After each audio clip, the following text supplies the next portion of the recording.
Hi, everybody. Thank you, Alan. I'm a member of the Marbletown Environmental Commission. That's how I know Alan. And we started talking about plastic and learned about the Plastic Reduction Act that's been sitting in Albany trying to get passed for a couple of years now. It has not been passed yet. It came close to being introduced to the floor this spring, but it didn't get to the floor. There's reasons I can go into about that. But we realize the implementation for this very strong bill will be rolled out over 12 years. And that's too long to wait. So a group of us started to talk about how can we ask our restaurants to voluntarily stop using so much single-use plastics. Restaurants are role models. We all go to restaurants. There's a huge takeout business since COVID, and single-use plastic and plastics make up a huge amount of the waste that goes to the landfills. It's not recyclable, of course. So we just started putting some things together. There's a link that I put in the chat, which is this publication that Beyond Plastics makes, and it's called Hold the Plastic Please, and it's a restaurant's guide to reducing plastic. And it's very, very helpful. It helped us a lot in teaching ourselves what we could talk to our restaurants about. And it's in the chat. If you're interested in this, that's probably the first place that you should look. Before we start, though, we have so much that we could talk about. Could you unmute yourselves and just tell us your name and the town that you live in and what you're interested in learning tonight? Because we could, that way we can focus our presentation to you. Laura, I see Laura is unmuted. It's Alan. I don't know why I'm coming up as Alan all the time. I know, we know you're Laura. Laura, what do you hope, you're here in Marbletown, what do you hope to learn tonight? Oh, you can say surprise me. Surprise me. That's it. Okay. Yeah. I mean, yeah, I'm excited about anything that you have to teach. Andy, I see you next. Andy, I live in Gardiner. I'm an environmentalist. I have a PhD in environmental toxicology. And I think it was a boy in New Paltz that pointed out straws are a single-use plastic. So I started saying no thanks, but pretty much everywhere they hand you a straw. So I guess again, surprised me. I'm sure I don't know everything about plastics, and maybe some action that we individually could take, say at a restaurant. I could tell my husband not to get plastic utensils if he's bringing it home, type of thing. Right. So that's why I'm here. Okay, you're in the perfect place. Joyce, I see you're unmuted, so I'm gonna go to you. Sure. Hi, how are you? So I'm a resident of Rosendale and a member of New Paltz Beyond Plastics, and we're familiar with the Ulster County law, Skip the Stuff, which requires that restaurants do not give us straws and other forms of plastic unless we ask for it. So we did have an action to go restaurant by restaurant, and I think we have to do it again. So just wanted to mention that.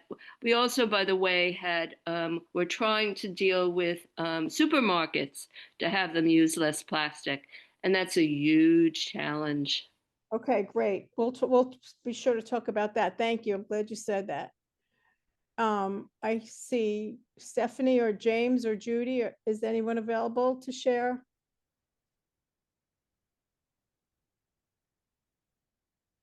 We can't hear anybody if you're talking and you're muted. Okay, I guess they're not present yet. So the first thing that we wanted to talk about is in addition to what's in the chat, there's, Joyce, the link is right above what I wrote. It says great reference for restaurants, and there's a link right above it. There's many other references that we have, and when the video gets posted to the YouTube site, we'll have all the links to all the references listed there, but this is one of the best ones you can see. The first thing that we did, which I recommend, is to just get a sense of what kind of packaging your restaurants are using. We went to all our restaurants. We either kept what we got for takeout, or we went in and asked them to give us a sample of what they use for takeout. And that's your starting point, right? What are you really starting with? Where are they at? And surprisingly, when we collected, I remember at the environmental meeting, we dumped everything out on the tables and we examined it, and there was more non-plastic. And this was last year. This was more non-plastic than we expected. So that was a really good sign that a lot of our restaurants were making some steps to use less plastic. So the next thing we did was we went in and we made, we talked to the owners, or we found out who makes the purchasing decision. Is it a manager? Is it the owner? We introduced ourselves. We made business cards, so we seemed official, and we told them we were not evaluating or judging them, or we weren't going to turn them in. We were here to support them and help them make decisions to transition off plastics. So one of the things we did was assess where they're at. Are they gung-ho and making a lot of changes and getting off plastic completely, and there's just a few items they need help with? Are they clueless? Are they unaware of the dangers of plastic to our human health and our environment, and are sticking their heels in and they want to keep what they have? Or are they somewhere in between? So we had to figure out the starting point for each restaurant. Each restaurant was different, and we had to start shifting. Instead of thinking it as a all or nothing, a black or white issue, we realized that what we're doing is pushing the needle gradually along the continuum. That no restaurant is going to be able to they're not going to throw out everything they have and make a completely new transition. They're going to start small, and you're going to push the needle, and they have to make a plan. You're going to help them devise a plan to transition off plastics according to their budget and their timeline and their inventory. You have to honor that. And you have to, a big thing that I learned is that the type of containers that restaurants use for their takeout dishes is hugely important to them. A lot of decisions go into what container they're going to use. And they also have to use as few different containers as possible because they don't have storage room for all these things. So it was a really interesting process. And it took a lot longer than I thought it was going to take. I started a year ago, and there are still restaurants that I still jump in and talk to and say, how's it going? What did you think about that? The other thing that I learned that was really helpful is that I didn't think of before was that they need samples. They need to try. You can say, I would like you to try. I have some boxes you can try. They're coated boxes. Instead of pure plastic containers, we have coated boxes, like Chinese takeout boxes. Maybe I'm going to give you a couple of those to try in different sizes, or I'm going to give you some aluminum foil takeout dishes in different sizes. Try them and see which ones you would like a dozen of to try deeper, to try further. It's a real gradual process. The same goes for the cutlery. I gave them samples of wood cutlery. I gave them samples of bamboo cutlery. Same with the straws. You know, I gave them coconut straws, paper straws, all different pasta, all different straws that you can imagine. And they tried them, and I tried to make it fun and include their staff, you know, get the staff to help make the decisions too, because you don't want the staff to be unhappy with the container choice that they're using, or be using a straw that their customers are complaining about getting mushy. So you know, advise them to, you know, give them to your staff to take home and try as well. We do have a couple of, as was mentioned, we do have a couple of pieces of legislation that are already in place. New York State has a styrofoam ban since 2022, and it's not allowed. And it's rare that you see anybody using a styrofoam takeout container anymore, I think. And you don't really see styrofoam cups anymore. It's fun. It's odd when you go somewhere and they in another state and they do use them. It kind of takes you off guard, doesn't it? Plastic bags are the same thing. You really don't see many plastic bags around. We have a New York State hazardous waste law for packaging that in December of 22 that banned PFAS, which are the forever chemicals that are in a lot of plastics and in a lot of coatings.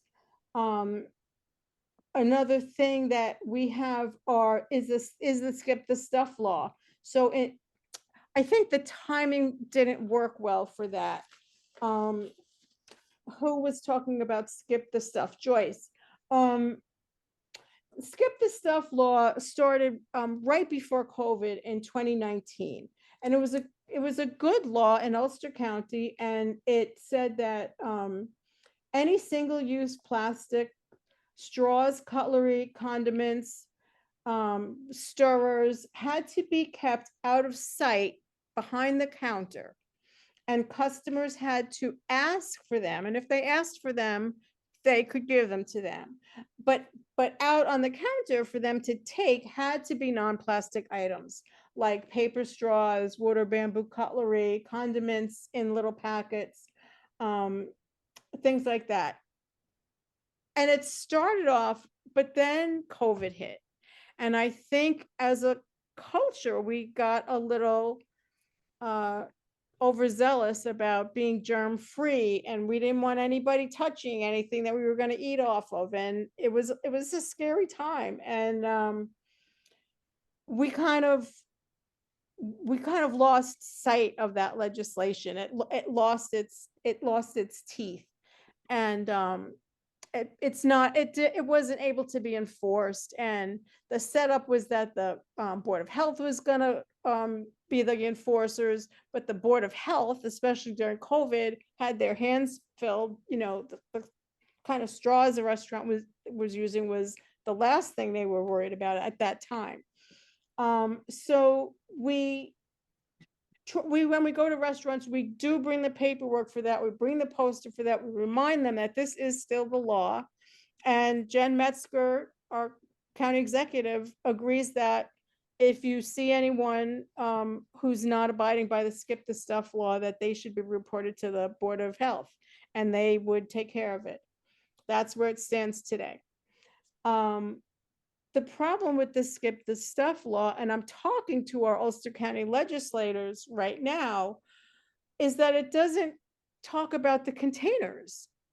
The food container is the biggest part of the plastic exposure, and it doesn't talk about that. So we're talking to them about resurrecting that law and including containers. So I mean, if anybody wants to get in on that conversation, please let us know.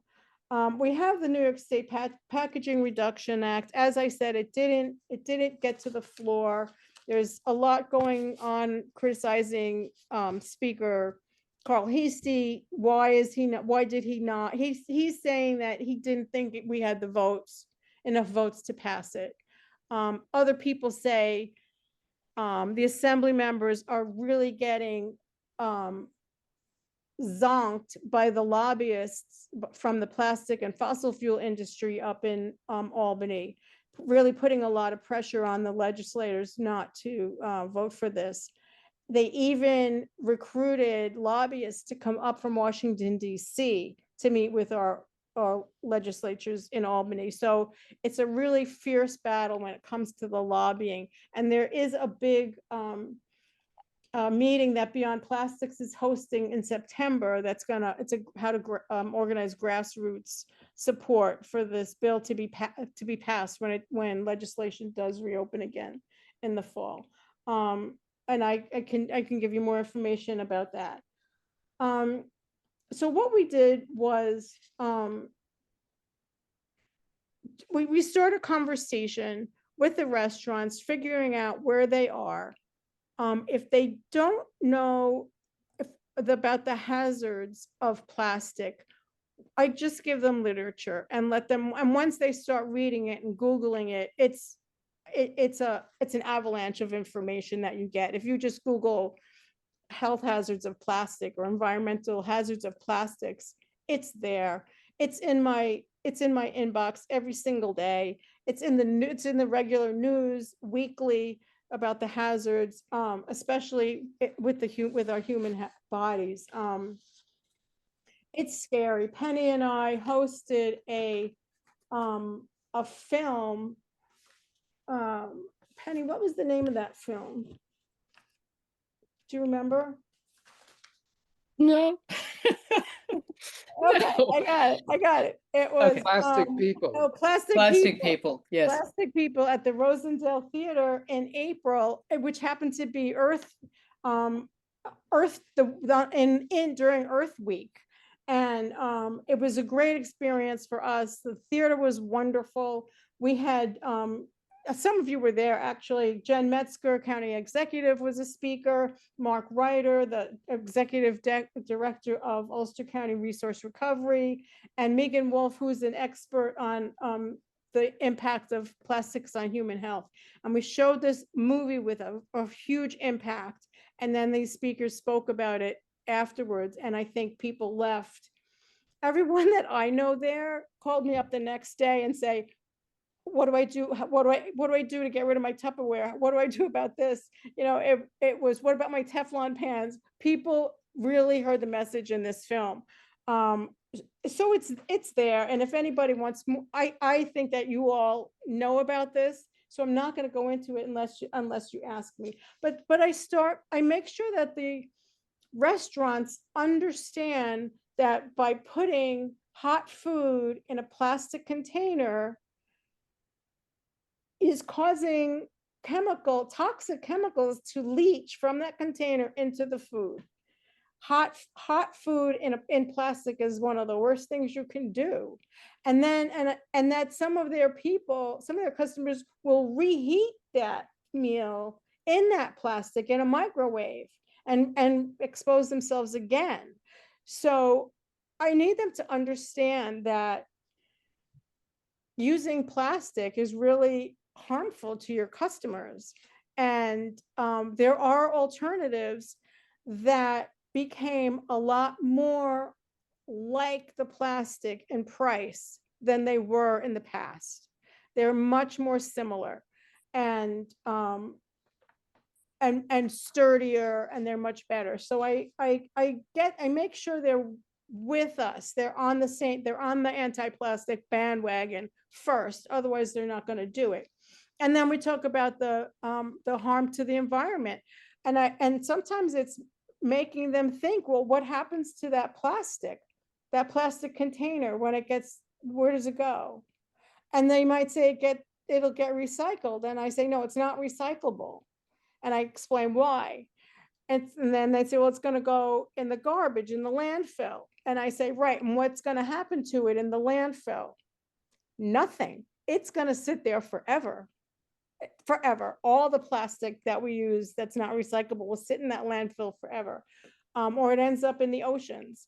So once they understand that, then they start to want to try alternatives. And that's great. And then it's just a matter of finding the right alternative for them. A lot of our restaurants around here use aluminum foil tins with the flat tops. And if we're there, that aluminum foil is recyclable indefinitely. And they can't recycle. They can't excuse me. They can't reheat in that. So that's a good thing. They can't put that aluminum in the microwave. They have to put it on a regular plate. I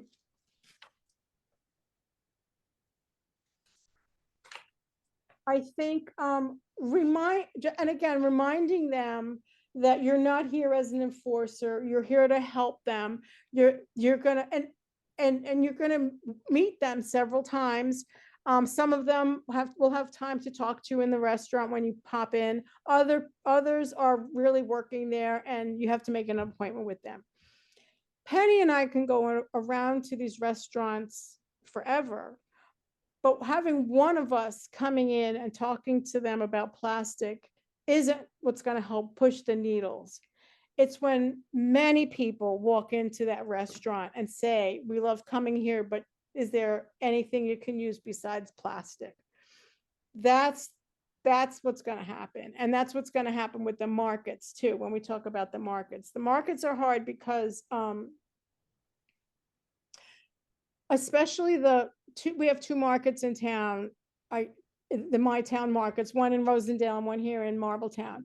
And we're lucky that they're a small market that work kind of independently, but they're limited in who they can get who's their distributors are. And they're limited to what kind of product their distributors have. Because they're small, they don't have a lot of pressure. So we've had early conversations with them, and they're interested, but they feel like there's not much if their distributor only carries peanut butter in plastic jars. How are they going to get some in glass jars? And I explained to them that they're going to lose customers as more and more customers get concerned about plastic exposure.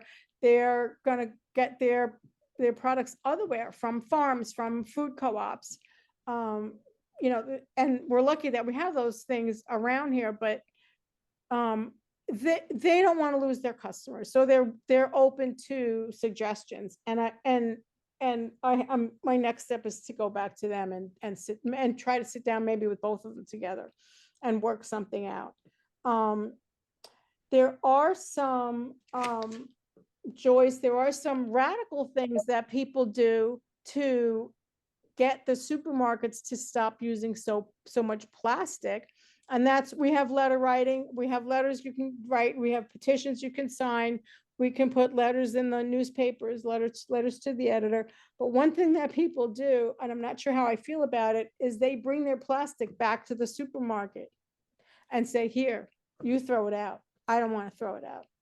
Costs me money to throw it out. You throw it out. The clamshells that you get your lettuce in, and all these, they just bring it back to the supermarket. So Joyce, we can talk about some ways that as communities we can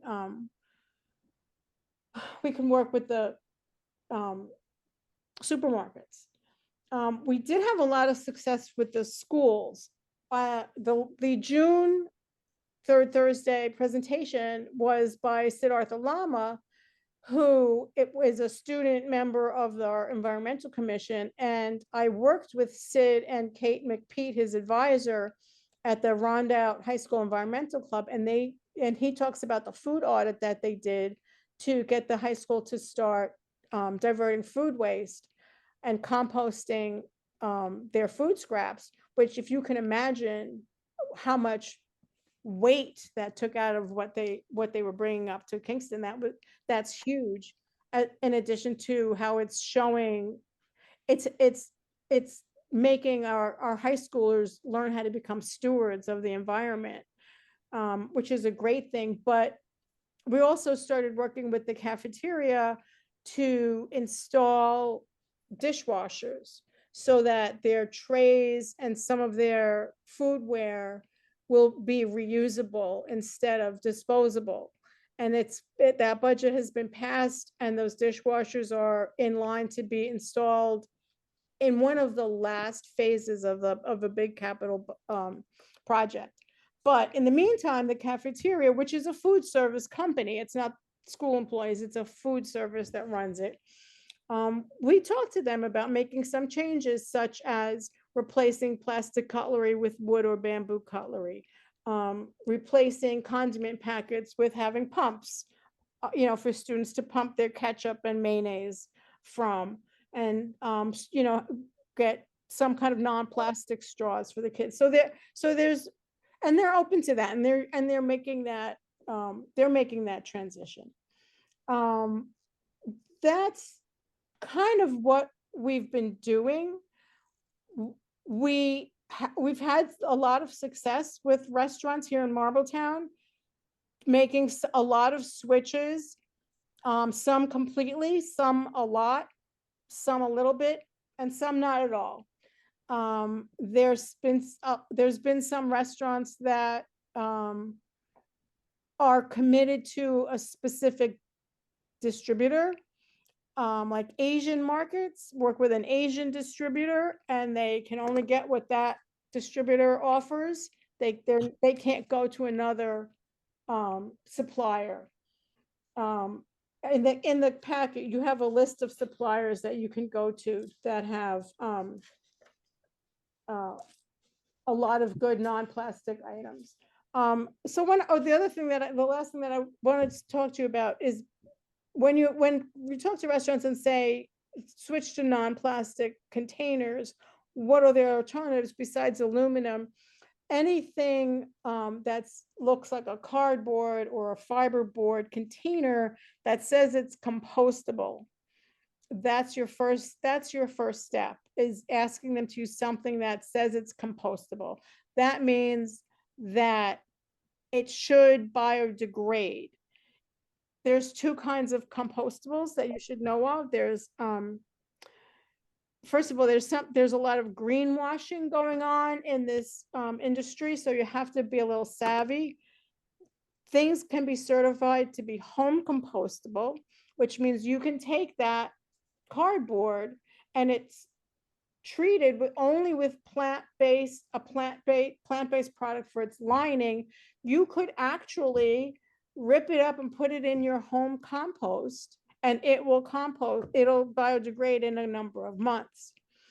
There's other things that are commercially compostable, which means it might not have a plant-based liner. It will have a fossil fuel-based liner, and therefore have more dangerous chemicals in it. It will biodegrade, but it needs the heat, the high heat of a commercially composting facility, which Okra is, but they're not doing that. They're not. A container that says commercially compostable doesn't get commercially composted up in Kingston for a number of reasons. We have no way of sorting that, of separating that from the waste stream and saying this thing looks like it goes in the trash, but it's really commercially compostable. There's no stamping system like we have the chasing arrows on the recycling. There's no way for the recycling center to sort that and know that that will be commercially compostable. So it's going in the trash. It's going to end up in the trash, but in the high heat in a landfill, it will probably break down. It's not going to stay forever like a plastic container, right? That cardboard that's commercially compostable will break down eventually. So it's not perfect, but we're pushing the needle. It's better than that big chunk of plastic. And there's information on that you're going to get, but in Beyond Plastics, if you've never swum around in the Beyond Plastic website. I encourage everybody to do it. They have a lot of really good information there. So that's a little nutshell of what we've been doing here with restaurants before we go to Penny, who's going to talk about her exciting adventure in food. Does anybody have any questions? Whoopie-doo. Andy, you have your finger, is that your Andy? Yeah. Yeah, it's me. Aluminum is a very valuable recyclable. It's produced from and it takes a lot of energy and produces some very toxic chemicals to produce aluminum. So I think a lot more information to people needs to be put out. I mean, it's not plastic, but I see people just throwing aluminum out all the time. Now, Yeah. if you put your container that's not should be with the lining, it goes into a landfill, it probably will degrade and produce methane Yes. sooner or Yes. later. So I Yes. don't, well, I get, maybe it's better than a plastic container, which takes perhaps forever, but it's going to produce methane. It's uh, Andy, that is one of the biggest discussions we have, and we rack our brains over this. And the consensus seems to be it's imperfect, right? We're only improving things a little bit. There's a backroom cost to doing that. I think you can focus on plastic so much you don't notice the side. So if the plastic never decomposes, I would say that's better than the one that decomposes and turns into methane. And I am trying to get into the habit of bringing some of those aluminum containers, whether either the cardboard top or the plastic top, to a restaurant. And I did for a while, and then I forgot. So I think it should be emphasis on reuse. Now, I've had that cardboard sort of container, and if you don't use the food within a day, say, it starts leaking. So people need to realize there's a price. And so you have to do something more than just stick it in the refrigerator. Right. Well, the other alternative, which I forgot to mention, thank you, is Tiffin's. I mean, and that comes up in the conversation with restaurants, is as an alternative. We encourage people to come in, especially for their leftovers, bring in their own tiffin, which is reusable, and they wash it, and it does, and it's easy. But tiffins can also be used as a takeout container. And is that something we want to investigate? And some restaurants are very open to that. So that's an alternative too. The other thing, Andy, is in the resource list that you're going to get, it tells you some of the, like, World Centric is one of the producers of truly home compostable products, and a lot of their products they don't leak after a while. They're really sturdy. So they're getting better. Like, they're coming down in price, they're getting stronger. That's why the restaurants have to experiment with them. They have to put their lasagna in it and see what happens to it, or whatever it is. They have to see. And, restaurants will put something like a salad in there, but something gooey and messy, they may have to try something else. Yeah. Or Now, double it. Or home double. compostable, after I finish the food in cardboard, I finger the inside, and if it feels like plastic, I throw it out. Correct.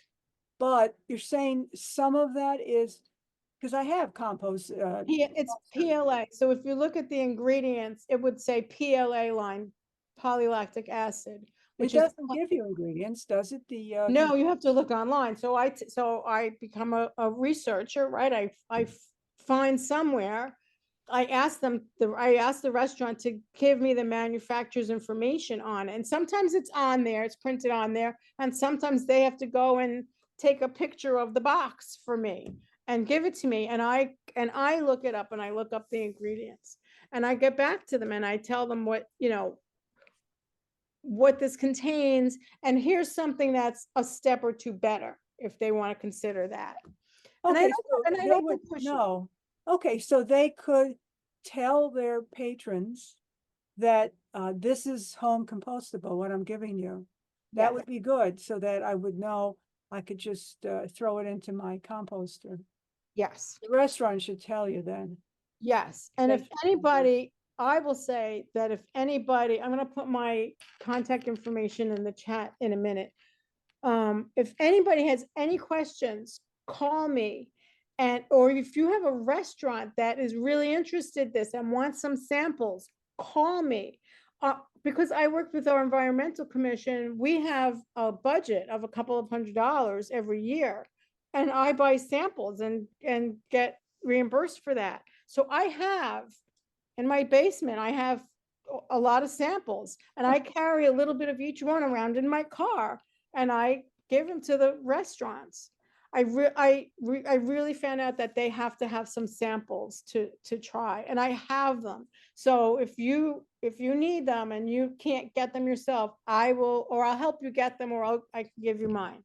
So, Okay. the more of us that go into restaurants and say, what can you do besides using this container?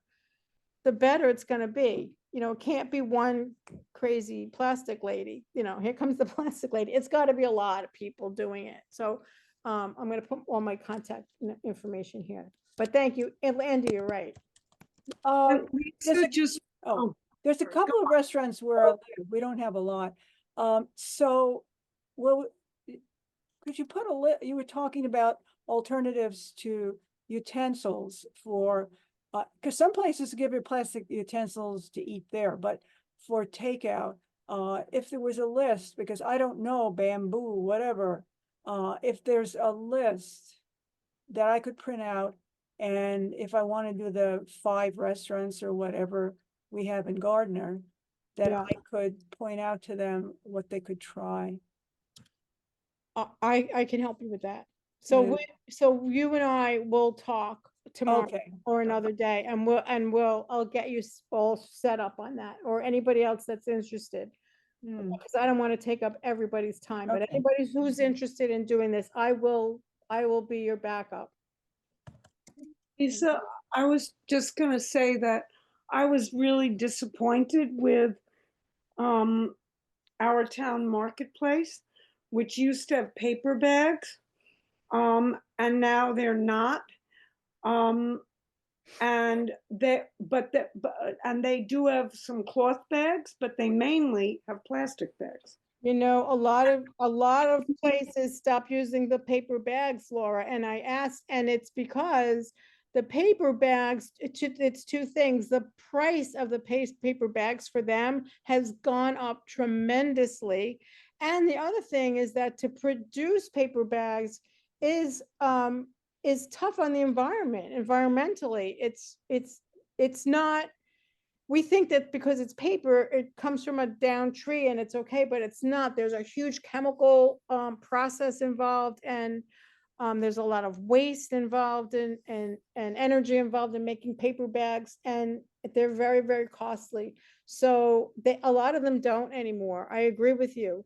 Because I know a lot of people like me use them to put newspapers and recyclables into. I'm not even, I mean, it's not even that they're not using paper bags, which, is hard for some people, but it's that they've substituted it with plastic bags. If they just used fabric bags, which they have, they do have fabric bags. Those bags are the bags in my town market that feel more cottony. They're like a cream color and Yeah, they whatever. feel more like a cotton fabric. there's plastic in there. It's a polyester blend. So it's made with polyester, which That one is is plastic. plastic too, so But both of them are, you're saying. the answer is, Laura, you have to buy your own plastic, your own cotton bag, your own fabric reusable bag and use it, and your canvas bag and wash it. They're expensive. They're very expensive. So supermarkets can't really sell them for 30 cents at the cash register. So you have to buy your own bag that you want and use that. That's the answer. Now I know what to get you for your birthday. We'll talk about that. Anybody else? Yeah, No, I'm uh, sorry, but my hand was up longer than yours, Alan. yeah, no, go ahead. I was Yes, gonna tell thank you you. So Lisa, if we're gonna participate in the restaurant by restaurant outreach, it would be nice if there was some kind of plan for where we should go. Maybe we can go as partners. Where do you think we should especially go based on your experience with them? Has there been any restaurant work in Rosendale? It would be helpful to get some ideas to move forward and participate. Rosendale, good question. Rosendale met with me, and they're doing their thing little by little. I think, Joyce, there's a lot of groups in New Paltz. The Beyond Plastic group, there's a lot of environmental groups. If there's any group in New Paltz that wants us to come and speak and work with them, we'll be happy to do that. The other thing is to start with the restaurants that the restaurants that you already have a relationship with. That's the most genuine thing to do, to talk to the owner and say, what do you do? This started, a lot of this started with my conversations with George at the Spy. I said, what do you do for your takeout containers? And he said, I've been using aluminum for years. I'm not touching any plastic. And so I had long conversations with George, and that helped me have conversations with the Roost. I say, well, George at the Spy is using aluminum pans, and so is using this cardboard. And the restaurants, when that owner knows me from going in there, it gives me a little more clout, right? We have a relationship, and I love building this relationship with them and coming back. And now I'm a helpful customer. I'm bringing them. We started to laugh at the Roost because he couldn't find anything that he liked, and I would drop off shopping bags filled with different containers, and I would staple my business card to it, and he would email me back. I didn't like any of them. They were too this or too that. And I'd say, I'm bringing you another bag. And it took months before he got what he could get. And he was locked in to one vendor. He had to get his containers from this one vendor that he uses to keep the more he buys from that vendor, the cheaper his pricing level is. So he had to buy from that vendor. So he was limited. It took a long time, but it happened. One more thing, please, because I know we're running out of time. So I think you referred to the idea that we ought to be able to bring our own containers. Yes. And I'm hoping that restaurants are not discouraging that. I think at one point there was some kind of Department of Health objection, but ideally, I'll bring my tiffins, I'll bring my glass containers, and that works very well for me. Yes, the rule of thumb with the Board of Health is that your container from your home cannot go into the kitchen where they prepare food for other people. Just think about allergies, right? If you had peanuts in your container and that container went into the kitchen where meal was being prepared for someone with a peanut allergy, right? You can't do that. So the only thing that has to happen is when you are ordering with a tiffin, you tell them you're bringing in a tiffin, the restaurant puts that container on a regular plate, that puts that chow mein on a regular plate and gives you the regular plate. And you take the plate and put it into your tiffin, and Got then it. the restaurant washes that plate. Okay, So great. there's no cross contamination. That's the rule. Okay, thank you. Thank you.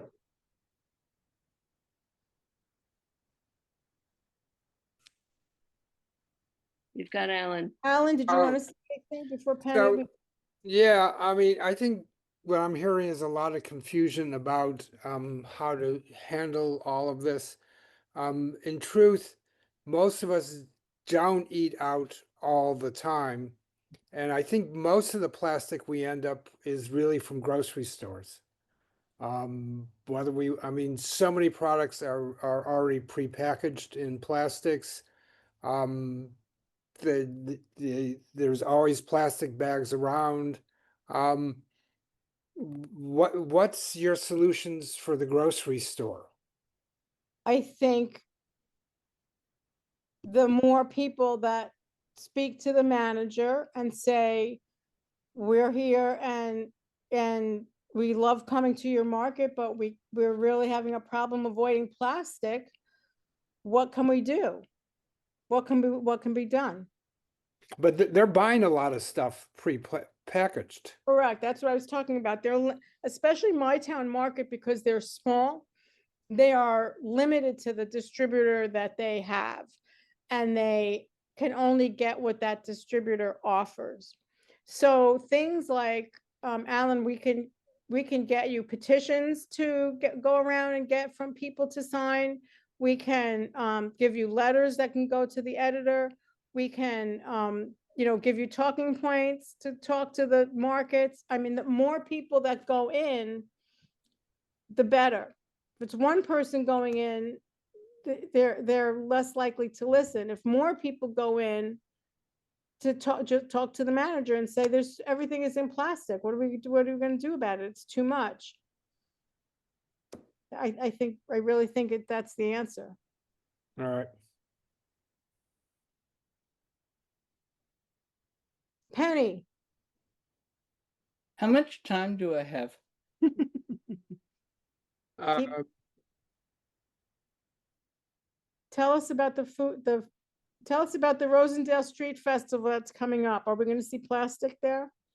Oh, yeah, you sure are. Lots of it. I'm sure. First of all, I'd like to give you a definition of zero waste, because everybody uses that term, and it is, in fact, aspirational. There's always going to be some percentage of stuff that is not recyclable or reusable or compostable, and that's going to end up being trashed. But what people talk about when they say zero waste is when all of the potentially compostable products are separated out, there is always going to be 10 to 15% that has to go in the trash. But if you make your 85 or 90%, you can call yourself a zero waste proposal or an event. But really what zero waste is about is about changing the ways that we create and consume and manage resources. It's a process of minimizing our reliance on plastics and fossil fuels from which they're made. So it's about understanding and sharing what we've learned about the cost, both environmental and economic, of a failure to change. And that's what we're looking at now. And zero waste only happens when communities decide to work and change together.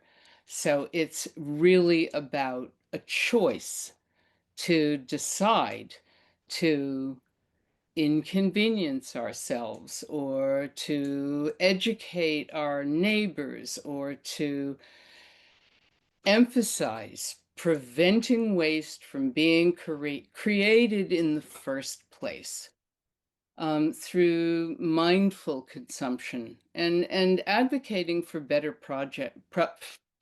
product design. So once you have understood what it's going to be awkward at the street festival because a lot of people are gonna be saying, what do you mean by zero waste? And our volunteers are going to have to rise to the challenge. And one of the things that we are going to be challenged by is the idea of composting and commercial composting. And home composting, I think probably everybody on this call is aware of the values of of composting. It's beneficial for the environment. It reduces waste to the landfills, and it lowers greenhouse gases and improves all of our health and our environment. There are a lot of products on the market that are only commercially compostable. And one of the reasons that there are not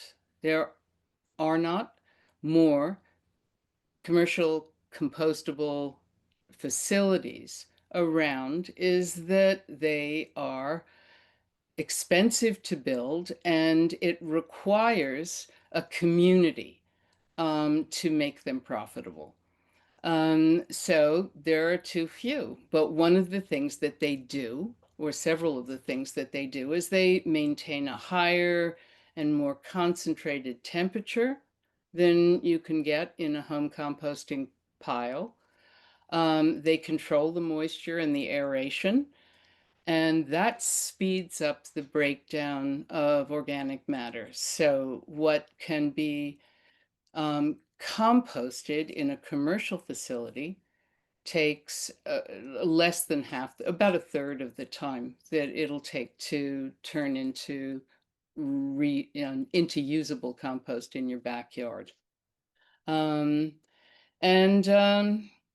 fairs and festivals can, in fact, generate enough compostable material, including food scraps and compostable plates, cups, utensils, and other takeaway items to warrant commercial composting. And that puts zero waste within our reach, but this is going to be a multi-year project. We had to make sure that our vendors were pre-warned and that our restaurants were pre-warned, the ones who are doing takeout during the street festival, so that they have time to change their distributors, figure out what they're going to, where they're going to buy stuff from. And what we would like to be able to do at the end of this year is show the community that we've saved enough money by doing this food scrap separation, so to justify shipping the food scraps and demanding that, requiring that food vendors and restaurants use compostable products next year off a list that is essentially based on California's SB 54 covered materials category list. And that is, I'll put that in the list in the chat, but it's an extremely valuable list. It's updated all the time. And a lot of people say, hey, look, if it's good to go in California, it's probably good to go here. That doesn't mean that it's absolutely safe. It means that it's moving the needle towards safety. And that to the extent that it has been tested, it's not so bad. So what we're trying to do with the street festival is show that that that we can, if we separate, that we can separate food scraps, and that we can make a difference in what gets sent to the um, to the landfill. UCRA is capable of doing commercial composting. They can't manage to separate out because there's been so much greenwashing done on the product availability that they literally can't tell the difference between what's compostable and what isn't compostable. And so they haven't even tried. There is one commercial compostable facility in our county, actually. And what we would like to be able to do is generate enough food scraps next year, combine it with the compostable materials, and ship it to a commercial composting facility. But what we're up against is really sophisticated greenwashing. And you know what greenwashing is. It's the play on the term of whitewashing. It means giving false information to intentionally hide wrongdoing in an attempt to make it seem less bad than it is. I know Lisa mentioned those triangles, the chasing arrows with numbers in them. I think those, I mean, I know that those codes originated in 1988 with the Society of the Plastics Industry, and they were intentionally created to mislead consumers into believing that they were buying green. And if a product had a number on the bottom, then it was recyclable. And in fact, the codes only indicate the types of plastic. Most of the numbered codes do not represent a type of plastic that's recyclable at all, and all the others are sent to landfills and incinerators. Or I'm particularly offended by products that say that they are 100% compostable, and then in very small print somewhere other than in the banner that you're looking at, they say that, but only at a commercial composting facility, and there may not be one in your area.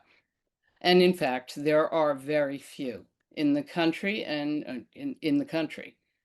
So knowing that the vast majority of plastics are derived from fossil fuels, and as demand for oil and gas for energy production declines, the fossil fuel industry views plastic as an area for future growth. And plastic is now so pervasive that recent research has found it in all of our brains, placentas, lungs, and vital organs, which is just chilling. So it's really us against the umbrella cloud of the fossil fuel industry. And in 2025, the bad guys scored a major victory when their lobbyists engineered defeat for the second time of the Packaging Reduction and Recycling Infrastructure Act, the PREA Act that Lisa was talking about which was a really watered down version to begin with of what we had hoped to get passed. it shifts at least some of the blame of waste management costs away from taxpayers and incentivizes more sustainable packaging designs. But over the long haul, greenwashing leads consumers to make purchase decisions based on false or exaggerated environmental claims, which erodes consumer trust in brands and leads to skepticism about everything environmental, all environmental claims. So, what we're trying to do this year is just fill these two lime green tents with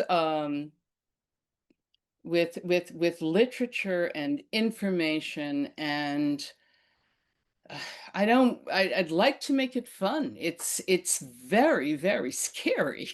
So it's hard to make jokes about it, but one of my banners says trash talk here. And which, I hope people can be amused by, and I hope they'll be attracted by. I actually have 6 of 20 volunteers are 16-year-olds from Rondout High School, and they're very, very excited about doing this. I think they see their future in it, but I also think they really care about Rosendale. They care about the town. And so does our supervisor, who, when I was, my supervisor told me a year ago Jean Walsh, by the way, to make the Rosendale Street Festivals as clean and green as the one in Saugerties, the Garlic Festival. Rosendale doesn't charge admission. All the musicians, 100 of them, play for free. We work on a very small budget, and if there's any money made, it goes into scholarships for music students. We didn't have a budget to work with, and I kept after, the Eve Walter at the Board of Health, who, trying to talk her into making food vendors in the county responsible to this list of compostable products. She said she was going to bring it to her board. I don't think she has. But I got a bite from Lisa Berger, who is the head of the tourism agency for the county. And I have been in communication with her back and forth for a year. And I think that this greening the scene endeavor that Ulster County has initiated this year is a really good idea. It gives $2,000 to any community that is aspiring to zero waste. And I hope that with success at the street festival, we'll persuade them to continue to run the program. There's no guarantee that they'll continue to run the program next year. And given what the big beautiful bill that just passed has done to our economics, I think that there are a lot of other issues competing for the attention of the county government. And I'm very grateful that they recognized the importance of at least getting started with this project. And I hope that we can make enough of a difference in 1 year, and that we can move to zero waste aspirations next year. I hope we can. And if the community is behind us, we will. So, questions? That's what I'm trying to do. Penny, how effective is single stream recycling? I assume all this, the food waste and the or the containers and everything is going to go in the same garbage cans. Have you? No, we have 3 separate bins, very clearly labeled and all chaperoned. Every single person who approaches us to throw their stuff away will be encouraged to throw their food scraps in the food scrap only bin, their recyclables in the recyclables only bin. And this year, regardless of whether or not a product is compostable, it has to go into the garbage. If that breaks your heart, sorry. Everything that UCRA can't process into compost is going into the trash. So that's where we're at this year. Next year, we will be able to take the combination of food scraps and a wider variety of food scraps, including like the pizza boxes with oil and stuff and food on them, because we'll be taking it to a commercial composter who will be able to turn it into compost. Joyce, you got a question? That Good. in a conversation with a composting group at the Rosendale Library, we were talking about arguments for people to do their own composting. And one of the things that really struck a bell is that, people are concerned about, oh God, I'm forgetting the word. There's the methane problem from landfills, and there's what's the other way that waste? Incineration. Thank you, incineration, and with all the if food scraps ends up in incinerators, that's a big problem, and there's a lot of organizing against incineration. So that seems to be a good argument against the argument for composting. Okay, there was no question in there. I know. Okay. No, I was just waiting for it. Right. That's fine. Sorry. Okay, Andy? Some places I have seen the recyclable that they call the garbage landfill. So people know where it's going. So instead of calling it garbage, calling it landfill at the Rosendale. Lisa, have you tried contacting the distributors? Can you do anything with them? Lisa? To ask Andy, the distributors, to do what? To say, handle glass jars of peanut butter. Because I know health food store, there are 2 health food stores I go to, one in New Paltz, one in High Falls. And there are times where one doesn't have a product because their distributor does not allow them to have it. So distributors matter as to what they have. They do, and that's one of the it's harder. I think the markets have a harder time living with the limitations of their distributors than restaurants seem to have a little more flexibility. What my conversations with the markets are that they're so locked into just what they can have. They're the ones that are talking to the distributors. I've called distributors and to talk to them, and distributors of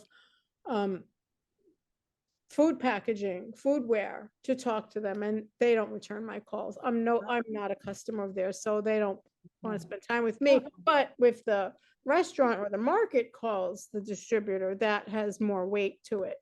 And that's one of the things that in that conversation with them is to have them do that.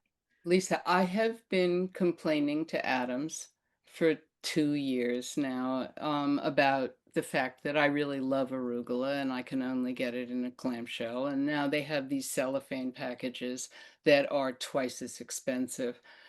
But I think that complaining, just saying, hey, I'm gonna go to Stop and Shop if I can get my stuff in other than a plastic bag.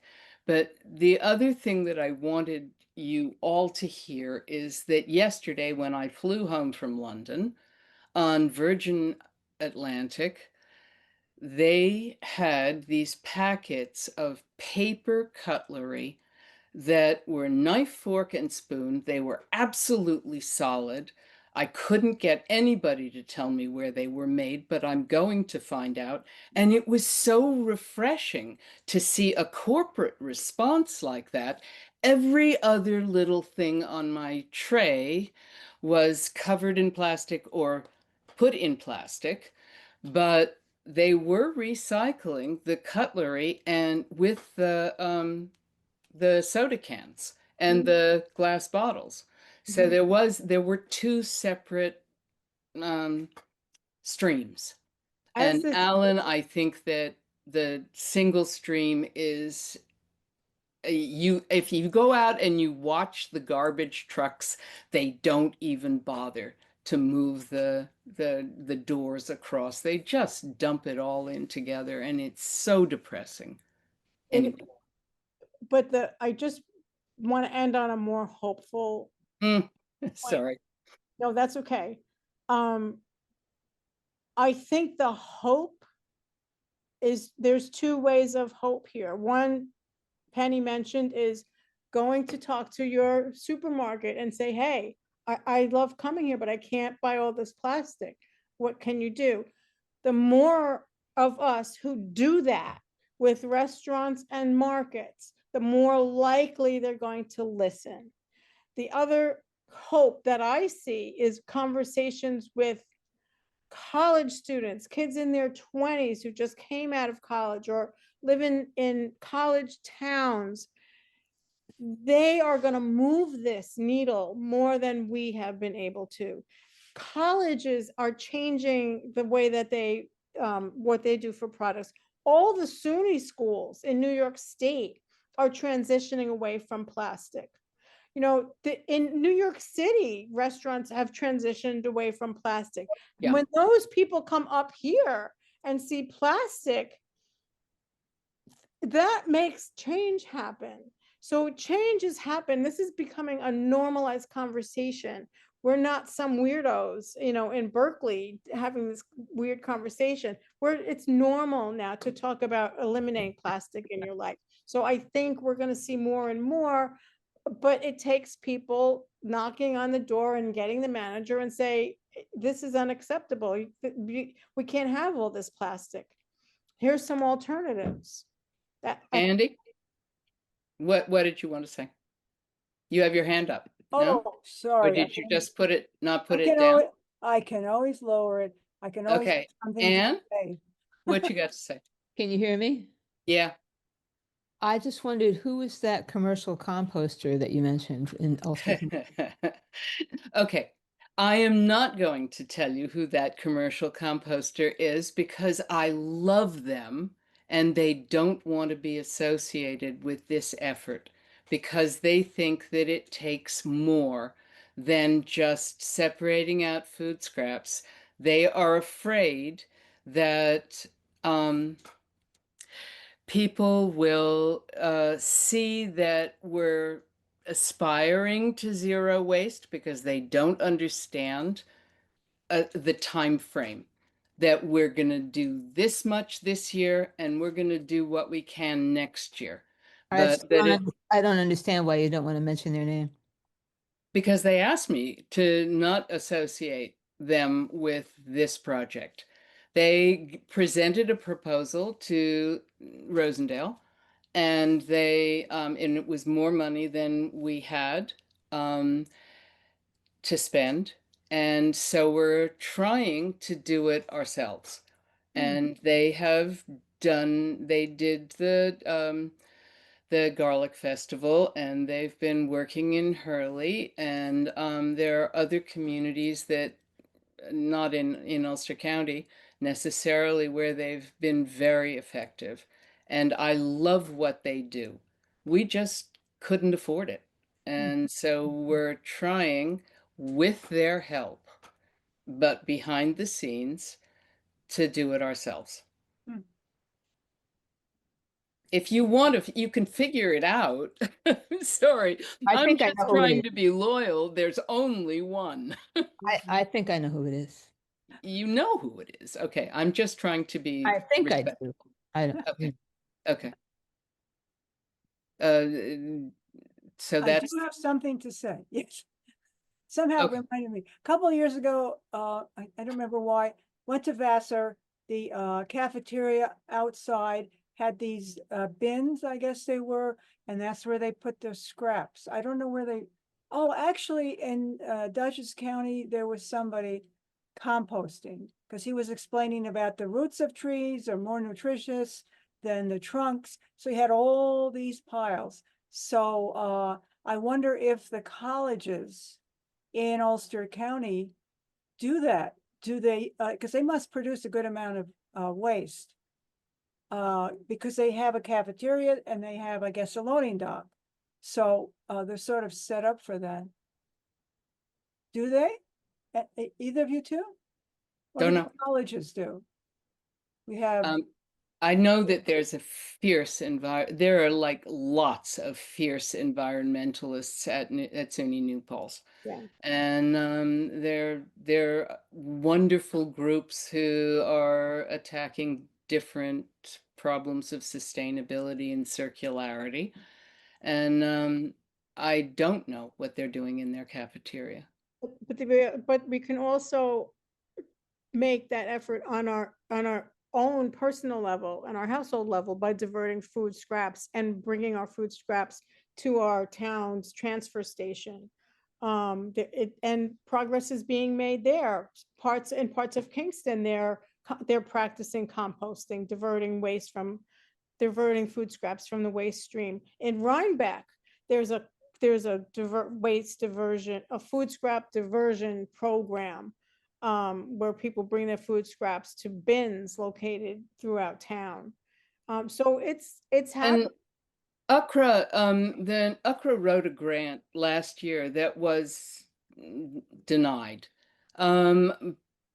to to be able to pay for an aerator in all of the town transfer stations so they could make their own compost.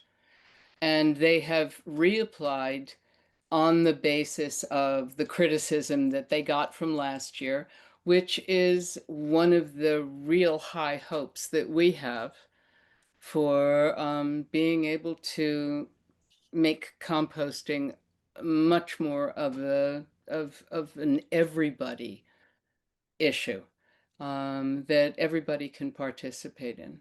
Andy, I think the answer to that question is the Food Waste Prevention and Recovery Act. Penny, you might want to talk to this, which was passed in 2021. It's just about facilities that produce a large amount of compost.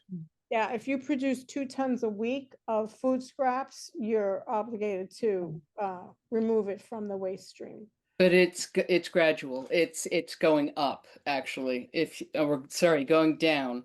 Right. It started out with I don't remember the numbers, But but it it sounds like started out with the Mohonks and the Jolly Roger Ranch, whatever it is. I'm sorry. oh, yeah. There are a number of really large producers of compost of food scraps in the area. Rocking Horse. Rocking Horse, yes. Rocking Horse. But And universities and colleges will probably fall in that category. yeah, eventually they will. So, and probably not just the colleges, but the middle Restaurants? schools and the young kids. I was walking past the Tops in New Paltz, and they had packages of compost made from food scraps. Never By seen who? that before. I didn't look to see, I was just like, wow. Compost. Yeah, because food Ukras is tested periodically, I mean, multiple times a year. And the local commercial composter, their compost is tested multiple times a year by the DEC. And so you're not getting nasty stuff in their compost. It's really, it's rich soil. Okay, I'll go back and look at the finer print. I compost my stuff, so it doesn't go anywhere. It's not a lot, but Yeah. keeps it out of the, I bought my compost from Community Compost Company in Cohonson. That's where Marbletown, if you bring your food scraps to Marbletown transfer station, that's where it goes. And they turn it in, they're very strict about what you can go in there, and they sell it. They sell it, and it's fabulous. You know, it's just supporting that whole system. I'll have to see if Gardiner has that at their transfer station. I haven't heard that it has, but maybe, I hope we do. If you just look at their website, you might find. Of course, I'll have to do that. Rosendale does not. Right. Ah, But Rosendale residents, I believe, can bring it to Marbletown. I think there's an arrangement. but they have to go all the way to I'm Marble. not sure about that, Yeah. darling. I don't think that's real. Well, whatever. But I don't want to contradict you because I don't actually. You have to pay, but Yeah. especially because so many residents live so much closer to the Marbletown transfer station. Yeah. Oh, I'll oh, confirm. it's a start. Alan, how are we on time? We're coming up at 8 o'clock, and actually, both of you have put your email accounts into the chat. So I think if people want to continue the conversation, and I hope they do, I'm hoping that they'll take advantage of those email accounts and send a note to either Lisa or to Penny. Do you guys want to have one last comment before we sign off? Yes, thank you, Alan. I would like to have, if everybody could please look at that top entry that I wrote on chat. That has, it says great reference for restaurants. That's produced by, because I know some people came in late. That is produced by Beyond Plastics, which is a fabulous organization for a lot of information.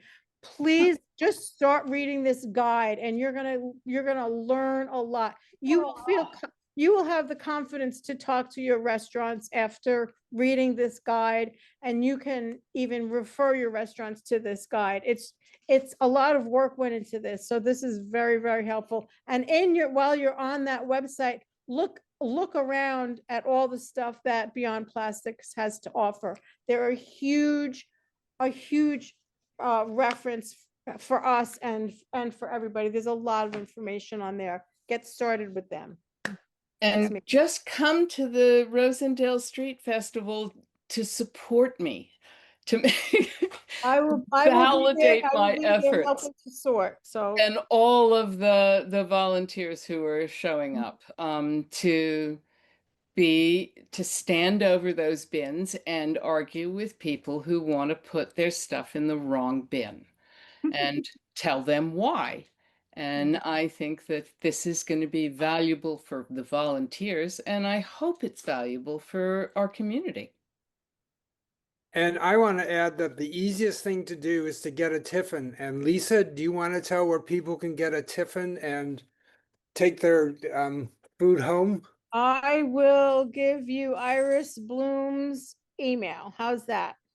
All right. Iris Bloom is the Tiffin lady. yeah. She is well known in New Paltz.